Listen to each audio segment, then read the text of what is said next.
Greetings to you all in the name of our Lord and Savior Jesus Christ. For today's meditation, let's turn to the book of Ruth, chapter 1, and I'm reading verse number 20. But she said to them, "Do not call me Naomi, call me Mara, for the Almighty God has dealt very bitterly with me."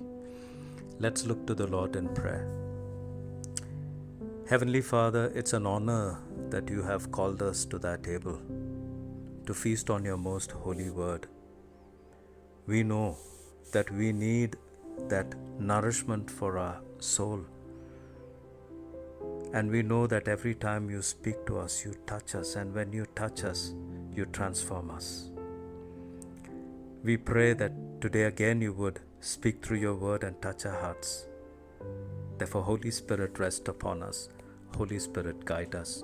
Holy Spirit, possess us. In the name of Jesus we pray. Amen. The book of Ruth also gives emphasis to the life story of Naomi. It is the life story of how she faces adversity when she turns away from Bethlehem. Now remember, Bethlehem is the place where the temple of God is situated, the place where God promises His presence. And in the event of a famine, she turns away from Bethlehem and turns to the land of Moab, the land that was hostile to Israel. We read the biblical account of Moab in Deuteronomy chapter 29, and we read about King Balak of Moab, who instructs Prophet Balaam to put a curse on Israel as Israelites were journeying from the land of Egypt to the promised land. And when they're journeying through Moab, they find how the Moabites are so hostile to the Israelite and the Israelite community. It is clear that Naomi and her family goes to the land that cursed Israel. That means we read the consequences that she faces. Now remember, Bethlehem is called the house of bread, and how Israel has to face a famine. Now famine or drought was considered as God's anger on the land. We read that even though God promised His presence, yet the land had faced famine on account of their disobedience. The story of Naomi starts with misery, but has a happy ending for Naomi. Through the life story of Naomi, we learn the consequences Naomi faced after turning away from God. I wanted to share 3 points from this. The first point is Naomi sought for comforts. When Naomi faced a situation that is the famine, she turned to the land that was providing her with comfort. She was lured by it. She was ready to abandon the land that promised God's presence and move to the place where her needs, her physical needs would be fulfilled, and was ready to compromise with her spiritual need. We also read that the family does well in Moab for a while. We find that the family not only left the land of God, but also turns away from the law of the Lord. Why I say is because had they kept the law, their sons would not have married foreigners. God detested intermarriage, and had they kept the law, they would have followed the law. When you make company with the people of the world, you end up doing what the world does.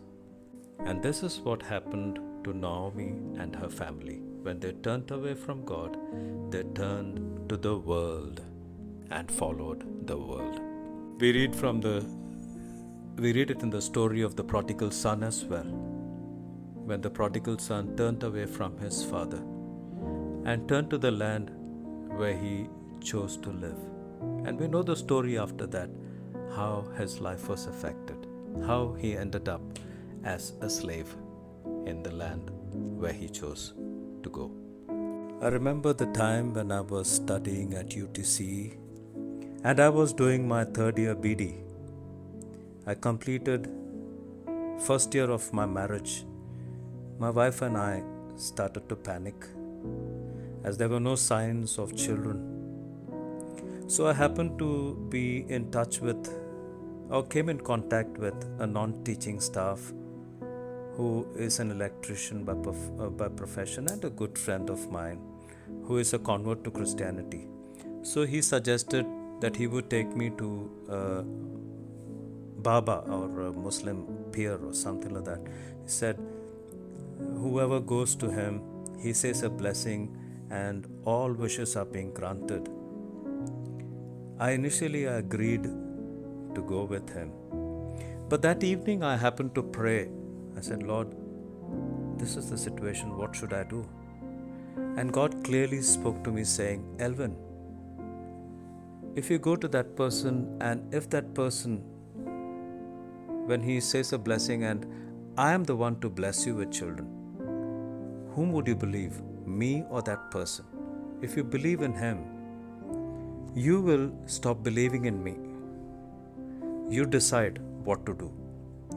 That evening, I happened to meet this friend of mine and I told him, sorry, even if I don't have children, I'm not going there. I believe in my God who gives me. And you being a Christian, you don't take other people to those Babas and those people because you are misleading that people. And I quoted Luke chapter 17 verse number 2 and I told him that it is better for him to have a millstone hung around the neck of himself and throw into the depth of the sea than to cause the little ones to stumble. And I showed him this verse and he said, yes, I wouldn't be doing this again. When we try to look at comforts, we are not looking at the comfort that God gives us. We read that if God brought famine in the life of Naomi, God brought the same situation in her neighbors as well. They face the same situation, they face the same famine, but they choose to live in the same land rather than choosing to move as Naomi did. And we read it as we read in the book of Ruth, where when she comes back to her land, her neighbors are welcoming her. And it was a lesson for her that though her neighbors faced the same situation as she faced, they chose to live in the land rather than moving out of the land. See, this is what happens when we try to choose comforts in our life, we turn away from God. The second point which I wanted to share is Naomi sought prosperity. We read in the passage that she left Bethlehem thinking she and her family would die in the land of Bethlehem. She came to a land believing and hoping to live. On the contrary, she found death surrounding her life. We read in the book that she lost her husband first and then her two sons. We read that it was a valley of death situation for her in her life. She found no hope through the life she lived. And as long as she lived in Moab, her life was miserable. She found herself lost and almost alone. This is what happens when life becomes miserable. That's where we turn to God. And we look at the life of the prodigal son as well. When he stood in front of the pigs who were feeding themselves with food, he remembered his father. This was the time when Naomi felt she was not at home. The moment we try to make life more easy, we search for the right resources. Resources is what will attract our wants or meet our wants. This is where we are defocused from God and we focus on what is more important in life than what God is providing and meeting our needs and meeting us at the point of our need. Look at the life of Naomi. She thought of trying to make things better for her family, and that's where she turns away from God. And look at the disaster or the calamity that she faced, that she lost her family, her husband, her two sons. Well, rather than meeting our ends, we try to look into our comforts, and that's what we fail to realize when we turn away from God. We are so blinded that we forget the God who gives us a need or meets our needs, and we turn to what we desire. If God has brought a famine in your life, in bracket, a painful situation, God is in a way making your heart fertile. He will remove the rocks, the stones, the weeds to make your heart a fertile ground. And when He starts plowing your heart that is fertile, it gives you great pain because it cuts through the land that is cutting through your heart. And that's where He would plant the seed so that you would be fruitful. Naomi ran away from the situation when God brought in the situation in her life, that is the famine. But choose to stay in the situation, trust in Him. He is not the God who takes your life, but He is the God who gives life. He will never see that you are going to die, but He's the God who would rescue you. He has called you and He has pulled you out from death to give you life. He cannot lead you to a time when you are going to die. No, He's the God who promises life. The third point which I wanted to share is Naomi chose the way of her life. She turned away from God, which is evident that she turned to the world, which meant that she chose the worldly way of living. She was left with nothing except Ruth, the Moabite, and she too was a widow as Naomi. In this, we come to understand God did not leave Naomi. God left her with a person who had gone through similar situation. Because Ruth was a widow, Naomi was a widow, God provided a helper of the same wavelength and same situation. So, Ruth was a source of encouragement to Naomi. In all this that I was trying to meditate, I was meditating on why Ruth chose to follow the God of Israel. She would have definitely seen Naomi praying to the God of Israel, though Naomi was facing or living in adversity. She did not turn to the gods of Ruth. She chose to serve the living God. And this is probably what would have impressed Ruth, that despite challenges, despite the adversity that Naomi had gone through, Naomi did not leave her God. And I strongly believe, looking at the faith of Naomi, Ruth turned to the God of Israel. Dear church, when we face a situation, people see us how we respond. When we respond rather than reacting, people around us see the God we serve. And when we come out of our adversity, they know and understand the power of our God.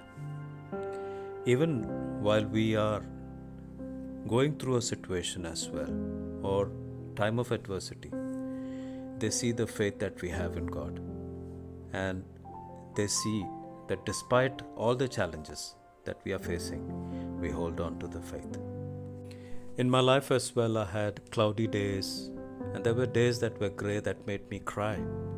But now, I don't need to look at the cloudy days anymore or the cloudy skies, because I know beyond the cloudy skies, there is a blue sky that can never be taken away. Cloudy skies can be taken away, but blue skies can never be taken away. I know cloudy skies would be just for a moment, but blue skies will always be there. That would be so bright in our lives, and it will be more than our cloudy days. So let's hope for a good blue sky every time when we face a cloudy day. The storms can always change the direction of the ship, but let us always believe that wherever we are, we have the power of God with us, the presence of God, and that will lead us to the place where God will be experienced and found. A storm cannot overcome us because we have God in us, and storm cannot overcome our God that is in us. We look at the life of Naomi, the time when she turned to God, when she decided, let's go back to Bethlehem. Look at her life, how her life changed. She got her property back. She got her home back. Her neighbors welcomed her. She found neighbors. And towards the end, we find she got a baby through the kinsman redeemer, where she could have a family. See, this is what God does. When you turn to God again, God restores you again, because He's the God who promises. And if you are facing a situation in your life, if you're facing a famine as Naomi faced, God is trying to turn you back to Him. That is all. He loves you so much. He wants to see that you turn to Him. In every situation that you're facing in your life, turn to God and see the difference. It may be painful. It's not that overnight you will find success, but you will experience, and you will learn something through these experiences. And you tomorrow, you would be a moral support to the people who would be going through a similar situation. God is preparing you for something.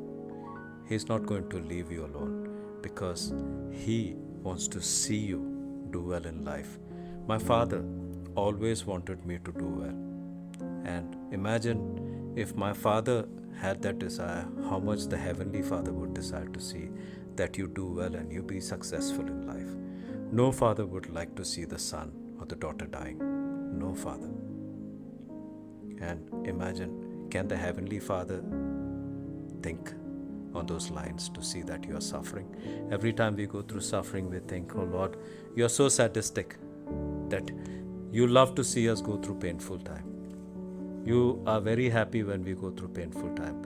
You're so sadistic. That's the first thing that comes to our mind. Remember that light shines brighter when the surroundings become too dark. So don't be scared of the darkness that is surrounding you, because the light in you is strong enough to dispel the darkness. So remember, the more we trust in Jesus, there will be more storms and mountains in our lives. But we know it is the God who created the storms and the mountains, and who has the power over it. Always remember, trusting God is to believe God is holding our hand. It is a simple equation that if you do not experience hopeless situations in your life, you wouldn't be able to trust God. Trusting God is through the experience of hopeless situations in our lives. We start trusting God when we face hopeless situations, and that's where we build up a hope in God and start trusting in Him. As usual, let me end up with a story of a man who owned a huge property. Right from the childhood, he had been staying there, and he was literally bored looking at the same things, the same place over and over again. And one day he decided that he had to move to a new place where he would like the place that would be according to what he desires. And he wanted to sell this property. On account of it, he approached the advertising company and mentioned the plans to sell it. But 2 days later, he reads in the newspaper that there is a land for sale, and the land has got huge trees with beautiful blue skies at the background, and the pictures were also posted accordingly. Moreover, it was mentioned that there were white clouds that were sailing that added beauty to that picture.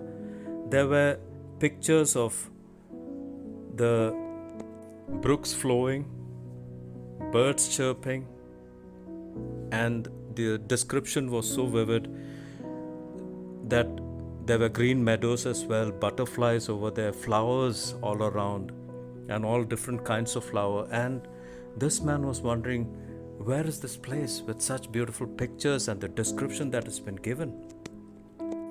And to his surprise, his name was mentioned and his number was mentioned below that description and the photos. And he happened to call the advertising company and said, where is this place and why my number and my name is mentioned below? The advertising company said, dear sir, this is your own property, and we have taken pictures from your own property. And he said to himself, why should I look out for a place better than this? This is what I was looking for. This is the kind of a place I longed for. And when he went to search the beauty of the place, he was so fascinated that he did not want to sell this property anymore. Dear church, this is what happens with us as well. We never know what we have till it is taken away from us. And we value the importance of it only when it is out of our hands. When God has given us something good, we never appreciate, but we try to discard it. When God leads us through our situation, we later realize the importance of it. We do not value the teachings at that particular point. Rather, we choose to complain and try to run away, looking out for better places where we would find comfort, where we seek for our own comforts. But when we are through and out of the situation, we realize that beauty of the situation that came into our life, that changed us, that transformed us, that molded us. And we are grateful to our God only after we are out of the situation. When we were doing our seminary studies, there were times when we were so bored. Especially I was bored because I was around about 44, 45 by the time I came to the end of my seminary studies. And at times in the afternoon I used to feel so sleepy. I remember one of the faculty saying, always enjoy the time that you are given, because these are the times you will cherish later. And I'm telling you, now when I look back at those BD days that I finished, or the seminary days that I finished, I really long to be there with my friends, because we enjoyed the time, especially when we think about it now, that was a time, that was a moment that we all enjoyed, but we still wanted to just come out of it. And that's where we now miss it. So, dear church, if there is anything in your life which you feel it's too overwhelming, always take it with joy, because you will experience the joy a little later when you are out of it, and you'll say, I think that was one of the best moments in my life And I cherish those moments. I hope that those moments will really bring or come back in my life, so that it would bring more understanding and nearness to my God. Dear church, we need to learn from the lesson as what we have learned from Naomi, as how she turned away from God and how she struggled, and when she turned back to God, how God restored. God is the God who loves. He is the God who gives. He is the God who cares for us, cares in every situation. And He is always with us. That is the promise. So never feel that God is not going to do or work good in your life. God will definitely work good, because He has worked in my life. And I stand and testify of what God has done in my life. And as usual, let me continue to remind you that Jesus, our Savior, is coming back again. So prepare yourself for the second coming. God bless you all who have heard. Thank you once again. Have a Christ-centered week. God bless you all. In Jesus' name, Amen.